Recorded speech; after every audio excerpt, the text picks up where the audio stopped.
Selamat datang kembali di channel alur film kesayangan kita, Misyana. Sebuah channel alur film yang akan membawakan alur cerita dari film-film asyik dan menegangkan yang tanpa basa-basi lama lagi. Mari kita cekin.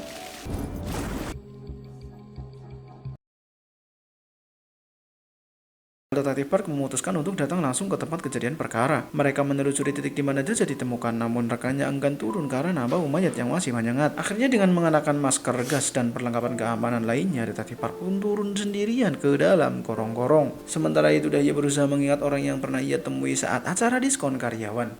Kembali ke lokasi penyelidikan, rekan detektif Park terus memanggilnya dari atas karena ia sudah terlalu lama berada di bawah. Dan di sela-sela itu ia menerima informasi tentang pengunggahan alasan bahwa dari 5 tahun yang lalu, yaitu seseorang bernama Mok Ga-hui. Pada saat yang sama, Dahye juga menyebut nama orang yang pernah dia temui, dan nama itu ternyata sama, Mok Ga-hui.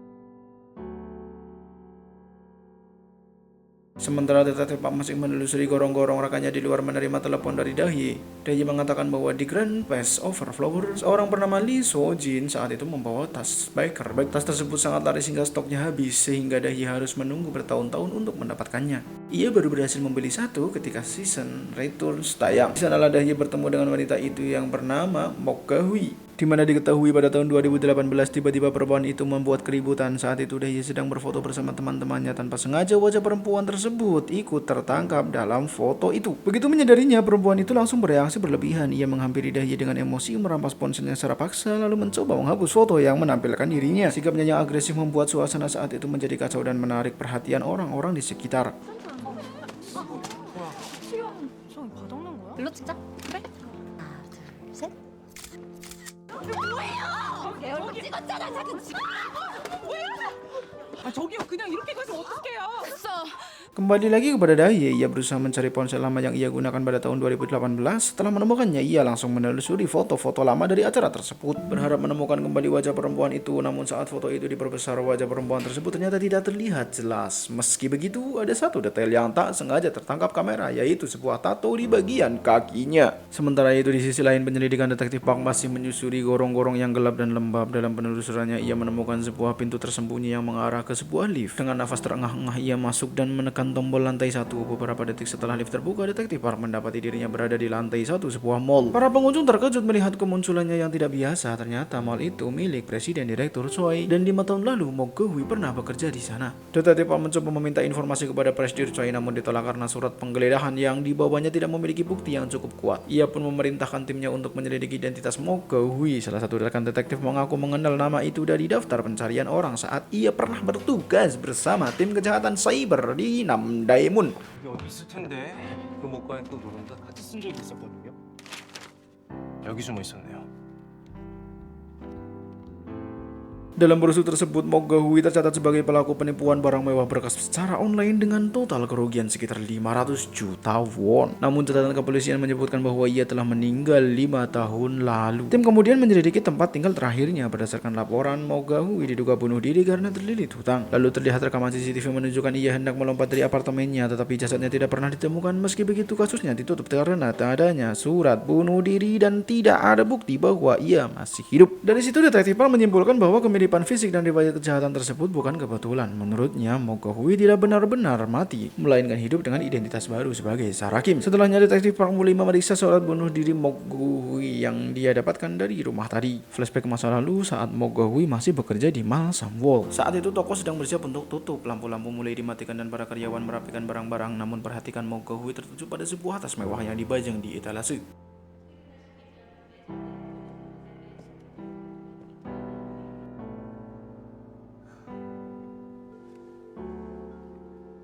Ia berdiri cukup lama di depannya, menatap tas itu dengan penuh keinginan. Dengan suara pelan, ia bertanya kepada rekan kerjanya, bagaimana sebenarnya orang kaya bisa menjadi kaya. Lalu ia berkata bahwa suatu hari nanti ia ingin menjadi orang yang pantas memakai tas seperti itu.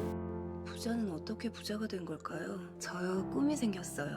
이 백에 어울리는 사람이 될 거예요. Suatu hari para karyawan mall mendapat teguran karena ada barang yang hilang. Manajemen menyatakan bahwa kerugian itu akan menjadi tanggung jawab karyawan yang bertugas. Petugas lalu menanyakan siapa yang bertugas menutup toko pada tanggal 14 Oktober. Para karyawan mengecek jadwal masing-masing dan ternyata yang bertugas saat itu adalah Mok Ga-hui. Manajer kemudian memperlihatkan rekaman CCTV yang menunjukkan Mo Ge-hui berlari dengan terburu-buru pada malam hari itu. Dengan wajah sedih, Mo Ge-hui menjelaskan bahwa ia menahan ke kamar mandi seharian karena karyawan tidak diizinkan menggunakan toilet pelanggan. Toilet khusus staf letaknya jauh dan antriannya sangat panjang. Hari itu ia sudah tidak tahan sehingga terpaksa berlari meninggalkan posnya. Meski begitu, ia tetap dimintai pertanggungjawaban atas barang yang hilang dengan nilai mencapai 50 juta won. Lalu keesokan harinya ia masih dipekerjakan di mall, tetapi hidupnya tampak semakin berat. Pergelangan kakinya terluka karena terkena stroller anjing milik seorang pelanggan. Meskipun kesakitan, ia tetap bersikap profesional dan mengabaikan luka tersebut. Setelah bekerja di mall, Mo Ge-hui juga mengambil pekerjaan baru waktu sebagai pencuci piring di sebuah restoran. Hingga keesokan paginya seorang temannya memberikan sedikit uang bantuan agar ia bisa mengganti kerugian barang yang hilang. Namun alih-alih menggunakan uang itu untuk membayar ganti rugi, Mo Ge-hui justru membelanjakannya untuk membuat tato di kakinya guna menutupi luka bekas goresan dari stroller anjing yang melukainya. Suatu hari, seorang pelanggan menawarkan pekerjaan kepada Mo Ge-hui, yaitu mencarikan barang-barang branded bekas yang sedang diobral. Mo Ge-hui pun menyetujuinya. Dari situlah ia mendapat ide. Ia membeli barang bekas tersebut lalu mengunggahnya ke media sosial untuk dijual kembali. Saat itu ia menggunakan nama akun Dewi Chongdam. Ia menjual tas bekas tersebut dengan keterangan bahwa tas itu dijual murah karena sudah tidak dipakai. Keesokan harinya saat sedang bekerja, ia diam-diam masuk ke toilet pelanggan untuk mengecek unggahan jualannya. Ketika keluar dari toilet sambil menyembunyikan identitas karyawannya, ia mendengar percakapan dua orang pelanggan. Mereka membicarakan sebuah situs bernama Gema yang menjual barang-barang lewat sistem pembelian kelompok. Mereka mengatakan bahwa sudah ada 17 kloter yang terjual habis, namun tas vintage channel di situs Gema sedang kosong. Salah satu pelanggan bertanya dari mana bisa mendapatkannya karena ia sudah mencarinya kemana-mana tetapi tidak menemukannya. Mereka juga menyebutkan bahwa akun penjual itu memiliki lebih dari 1 juta pengikut. Dari percakapan itulah Mo Ge-hui mendapatkan ide. Setelah pulang, ia langsung membuka situs tersebut. Ia mengambil salah satu foto dari unggahan di sana. Ia lalu mengedit wajah modelnya dan menggantinya dengan wajahnya sendiri. Setelah itu, ia mengunggah foto tersebut dan menjual tas yang dipakai model itu dengan keterangan bahwa ia menjualnya karena sudah memiliki tas yang sama. Ia juga menambahkan bahwa tas itu sulit ditemukan sehingga harganya dinaikkan. Benar saja, tidak butuh waktu lama, banyak orang mulai menawar tas tersebut. Sejak saat itu, setiap ada diskon akhir tahun di mall, Mo Ge-hui membeli banyak tas untuk dijual kembali secara online. Namun dari situlah ia juga mulai mencuri identitas orang lain demi kepentingannya dan menjalankan bisnis penjualan tas secara daring dengan cara yang tidak jujur. 나 사원증 어디 갔지? 제 사원증 못 보셨어요? 못 봤는데. Suatu hari Mo Ge-hui kembali ke mall tempatnya bekerja. Tanpa banyak bicara, ia menyerahkan uang ganti rugi sebesar 50 juta won kepada manajernya. Manajer itu pun terkejut, tak menyangka Mo Ge-hui mampu mengumpulkan uang sebanyak itu dalam waktu yang singkat. Namun Mo Ge-hui hanya bersikap tenang. Ia tidak menjelaskan apapun dengan nada datar. Ia hanya berkata bahwa ia akan berganti pakaian dan kembali bekerja seperti biasa. 죄송해요. 5천만 원이요. 곧 나올게요. Keesokan harinya Mo Ge-hui kembali melihat tas yang sangat ia inginkan. Ia berniat membelinya tetapi pelayan mengatakan bahwa tas koleksi tersebut sedang kosong dan ia pun harus menunggu. Di hari berikutnya Mo Ge-hui datang lagi dengan rencana membeli banyak tas dari lelang seperti biasanya. Namun ia terkejut ketika mengetahui bahwa aturan telah berubah. Kini setiap orang hanya boleh berbelanja maksimal 2 juta won. Merasa kebingungan, ia menanyakan alasan perubahan itu. Pelayan menjelaskan bahwa ada dugaan keterlibatan dalam perdagangan gelap sehingga merek-merek mulai membatasi jumlah pembelian. Belakangan juga diketahui ada orang yang membeli barang lalu menjualnya kembali secara tidak resmi. Di saat yang sama, utang Mo Ge-hui jatuh tempo. Jumlah pokoknya mencapai 50 juta won dengan bunga sebesar 24%, membuatnya keadaan pun semakin menjadi terdesak. Suatu hari utang Mo Ge-hui membengkak hingga 500 juta won akibat bunga yang terus meningkat. Para rentenir mulai mengejarnya bahkan sampai ke tempat kerjanya. Ketakutan, ia pun berlari dan bersembunyi di area pembuangan sampah. Namun di sana ia terjatuh dan dalam keadaan putus asa ia merasa seolah semua kesalahan selalu ditimpakan kepadanya. Saat kembali bekerja dan menghitung stok tas, tanpa sengaja ia menggores salah satu tas dengan cutter saat membuka kardus. Kejadian kecil itu justru membuatnya semakin frustasi dan dalam keputusasaan ia mengambil sebotol bir yang dipajang di mall, menyalakan rokok lalu menghembuskan asapnya ke alat keamanan darurat. Tak lama kemudian alarm berbunyi dan sistem penyemprot air aktif membuat area mall basah. Di tengah kekacauan itu, Mo Ge-hui memecahkan kaca etalase dan membawa tas tersebut kabur. Sesampainya di apartemen, ia menangis sambil menulis surat bunuh bunuh diri lalu menyemprotnya dengan parfum. Diketahui sebelum percobaan bunuh diri, Mo Gahui mencairkan dana sebesar 500 juta won. Detektif Park pun mempertanyakannya kemana uang itu pergi dan mulai menganalisis isi surat bunuh dirinya. Setelah ditelusuri, tim menemukan bahwa tas terakhir yang dibawa Mo Gahui adalah koleksi Lady edisi 2018. Saat memeriksa akun Dewi Chongdam, mereka mendapati bahwa tas tersebut diunggah pada 26 Desember 2018, tanggal yang sama dengan hari percobaan bunuh diri Mo Gahui. Tanggal itu juga bertepatan dengan kemunculan pertama sosok Sarah Kim. Karena itu, Detektif Park menarik kesimpulan sementara Mo Gahui sebenarnya bukan ingin mati, melainkan ingin menjadi orang dengan kehidupan yang benar-benar berbeda. Namun sekeras apapun ia berusaha, kenyataannya tetap sama. Ia hanya memegang erat ilusi yang dibangun dari barang-barang mewah hingga akhirnya jatuh ke titik terendah seperti semula. Dia memutuskan jika dia tidak bisa mengubah kenyataan, maka dia mengubah dirinya. Keesokan harinya, Detektif Park mendatangi sebuah tempat dan menanyakan tentang Mo Gahui, tetapi tidak ada yang mengenalnya. Detektif Park kemudian melihat sebuah foto dengan nama Ji Won, tertulis di caption nama yang pernah ada dalam berkas dari Yeun. Ji Won diketahui sebagai mantan pria penghibur yang kini menjadi asisten presiden Direktur Choi. Malam itu, Detektif Park menghentikan mobil presiden Choi dan mengungkap bahwa Kang Ji Won, asistennya dulu adalah kekasih Sarah Kim. Keesokan harinya, Detektif Choi memutuskan menguras danau yang terlihat di foto tersebut karena mencurigai ada sesuatu yang disembunyikan di sana. Dan benar saja, saat proses pengurasan berlangsung, salah satu petugas menemukan sosok mayat yang sudah tinggal kerangka di dasar danau itu. Tim dari kepolisian pun segera bergegas mengidentifikasinya. Setelah diperiksa oleh dokter forensik, kerangka tersebut ternyata adalah seorang pria. Setelah itu, detektif kembali melakukan penyelidikan kepada Kang Ji Won. Mereka menggeledah kediaman Kang Ji Won di mana tempat itu sudah sangat kacau dan Ji Won ditemukan dalam keadaan yang cukup terlihat depresi. Kemudian Kang Ji Won dibawa ke ruang interogasi. Detektif Park lalu menyodorkan sebuah foto. Detektif Park menjelaskan bahwa telah ditemukan mayat dengan wajah hancur yang diidentifikasi sebagai Sarah Kim. Detektif kemudian menunjukkan sebuah foto yang diduga memperlihatkan Kang Ji Won bersama Sarah Kim dan meminta penjelasan mengenai foto tersebut. Tak lama kemudian, Kang Ji Won mengaku bahwa dialah yang membunuh Sarah Kim. Ia pun menceritakan awal mula pertemuannya dengan Eun Jae. Detektif terkejut karena Ji Won menyebut nama Eun Jae, bukan Mo Gahui. 은재는 제 굿즈였어요.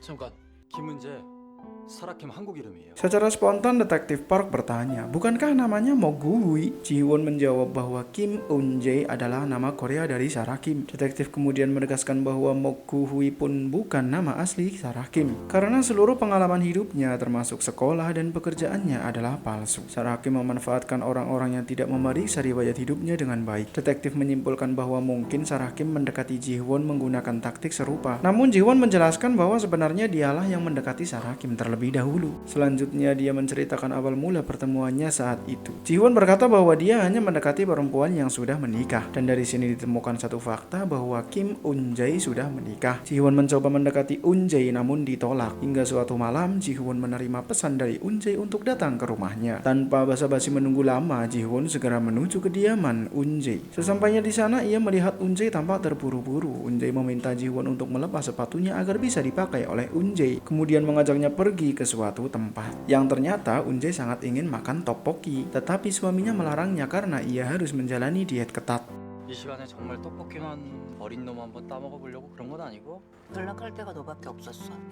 Diketahui saat Ji Won bertanya tentang pekerjaan suaminya, Eun Jae menyebut nama Hong Song Shin. Di sini dijelaskan bahwa Hong Song Shin adalah seorang rentenir kaya yang memiliki bisnis meminjamkan uang kepada orang lain dengan bunga yang cukup tinggi. Dahulu saat Mo Gahui meminjam uang, ternyata itu adalah cabang dari perusahaan milik suami Eun Jae. Sembari menemani Eun Jae makan, Ji Won berkata, "Kenapa kamu memanggilku? Apakah kamu mau kencan dengan cowok muda?" Eun Jae pun berkata, "Hanya kamu yang ada di kontak HP-ku." Ji Won pun segera memeriksa HP milik Eun Jae yang ternyata kontaknya hanya satu, yaitu suaminya. Tetapi Eun Jae diam-diam hafal nomor Ji Won. Maka dari itu dia menghubunginya dan setelah itu kedekatan mereka mulai terlihat. Ji Won sering mengunjungi rumah Eun Jae karena suaminya jarang di rumah. Ji Won ada untuk Eun Jae dan setia menemaninya. Eun Jae sempat memberikan jam tangan mewahnya kepada Ji Won, namun Ji Won merasa itu mungkin berlebihan untuk sekedar teman. Tetapi Eun Jae meminta Ji Won untuk tetap menerimanya. Hingga suatu malam karena tanggal jatuh tempo utangnya telah tiba, Ji Won kembali ditagih oleh rentenir. Ternyata Ji Won juga sempat meminjam uang dari perusahaan milik suami Eun Jae. Saat pertemuannya kembali dengan Eun Jae pada suatu malam, seperti biasa Ji Won menemani Eun Jae yang sedang makan. Di sela-sela itu Ji Won mendapati tangan Eun Jae seperti bekas suntikan. Sontak hal itu membuat Ji Won sangat emosi. Ji Won menyangka bahwa suami Eun Jae juga memaksanya untuk memakai obat terlarang. Dengan nada emosi Ji Won berkata, "Apakah kamu mau aku membunuhnya?"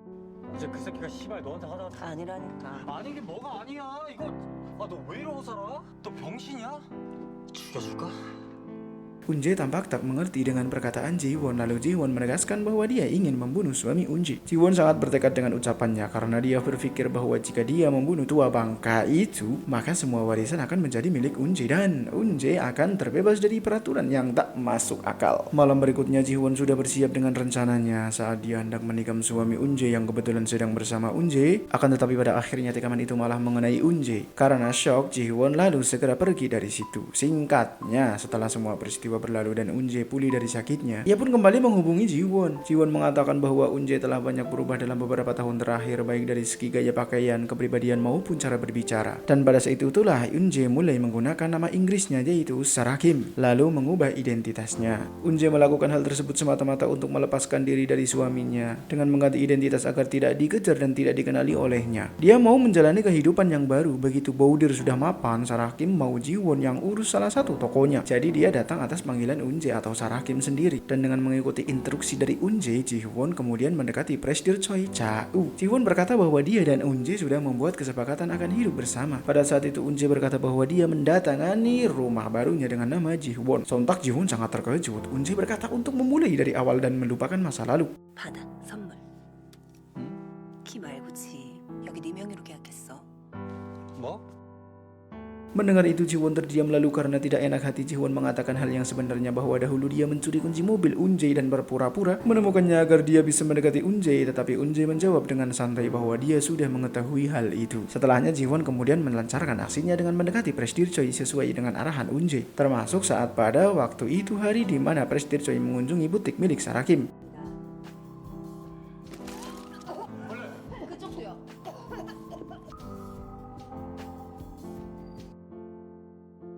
Unje yang sudah berganti identitas menjadi Sarah Kim, rupanya mereka berdua berencana agar Prestige Choi merasa mual karena sudah diberi obat oleh Ji-won sebelumnya. Namun Ji-won kembali dilema karena siangnya dia harus bekerja dengan Prestige, malamnya baru bersama Unje. Dia bilang mau berhenti karena Ji-won merasa jijik tidur dengan perempuan parubaya atau nenek-nenek. Namun Unje hanya terdiam dan tiba-tiba memukul Ji-won. Sontak hal itu pun membuat Ji-won tak menyangka dan kehabisan kata-kata. Ji-won memanggil Unje, namun Unje berkata, "Panggil aku Sarah Kim." 그만하고 싶어. 최채호한테 말할 거야. 일 관둘 거라고. 김은재. 사라킴이라고 불러. Beberapa hari kemudian saat Ji-won berada di apartemennya, ia menemukan sebuah surat. Di dalamnya terdapat logo Baudir, tetapi di balik logo tersebut tertulis Made in China. Setelah memeriksa rekaman CCTV, diketahui bahwa pengirim surat itu adalah Sarah Kim. Tanpa menunggu lama, Ji-won mencoba mencari tahu tentang membuntuti mobil Sarah Kim. Mobil tersebut menuju sebuah tempat yang ternyata merupakan lokasi pembuatan tas, sebuah industri yang mempekerjakan para imigran ilegal.